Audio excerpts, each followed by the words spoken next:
नमस्कार. सध्या हिवाळ्याला सुरुवात झालीये. वातावरणात बदल झाला की लहान मुलांना अगदी सगळ्यांनाच सर्दी खोकला चालू होतो.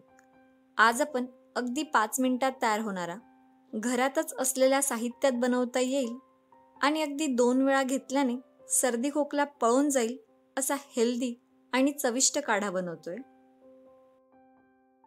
हेल्दी आणि चविष्ट काढा बनवण्यासाठी मी एका पॅनमध्ये 1 ग्लास पाणी घालते. पाणी गरम झालं की यात 3 ते 4 लवंगा घालायच्या आहेत. 2 इलायची घालते. इलायची अशी फोडून घालायची. 4 ते 5 तुळशीची पानं घालते. अर्धा चमचा ओवा, चिमूटभर हळद, 4 ते 5 काळी मिरी घालायची आहेत. काळी मिरी अशी कुटून घालायची.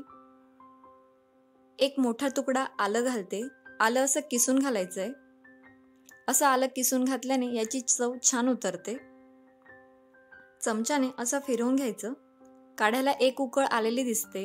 आता यात 2 ते 3 मोठे चमचे गूळ घालते. गूळ घातल्याने याची टेस्ट खूप छान येते आणि लहान मुलंही हा काढा आवडीने पितात. मध्यम आचेवर 10 मिनिटासाठी आणि या 1 ग्लास पाण्याचं अर्धा ग्लास पाणी होईपर्यंत हा काढा उकळू द्यायचा आहे. 10 मिनिटानंतर पाण्याचा कलर चेंज झालेला दिसतोय आणि हे पाणी 1 ग्लासाचं अर्धा ग्लास झालेलं दिसतंय.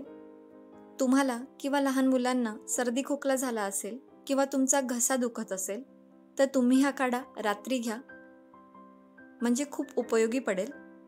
आता हा काढा गाळून घ्यायचा. आता सगळ्यात शेवटी या काढ्यामध्ये अर्धा चमचा काळं मीठ घालायचंय. काळं मीठ घातल्याने आणि गूळ घातल्याने याची टेस्ट खूप छान येते. हा काढा तुम्ही दिवसातून 2 वेळा घेऊ शकता आणि असाच थोडा गरम असतानाच हा काढा घ्यायचा आहे. तुम्ही हा चविष्ट आणि हेल्दी काढा नक्की बनवा.